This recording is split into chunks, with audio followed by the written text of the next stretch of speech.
Today's software-defined data centers leverage virtualization and centralized storage to improve performance. To go further, data centers must disaggregate server resources, CPU, GPU, and memory. The goal is to dynamically configure nodes, allocating only the resources each workload needs, while avoiding idle capacity.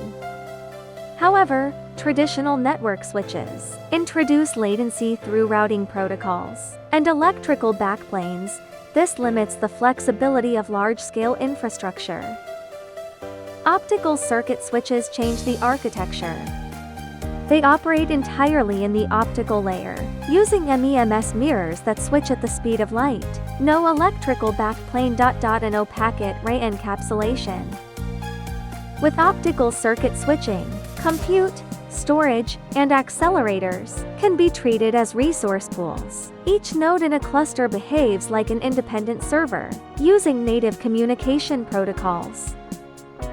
Through optical cross-connects, IT can dynamically allocate more GPUs, more CPU capacity, or additional storage to meet application demands. With optical circuit switching, these changes happen remotely and automatically, because you're moving light paths, not fibers. At the speed of light.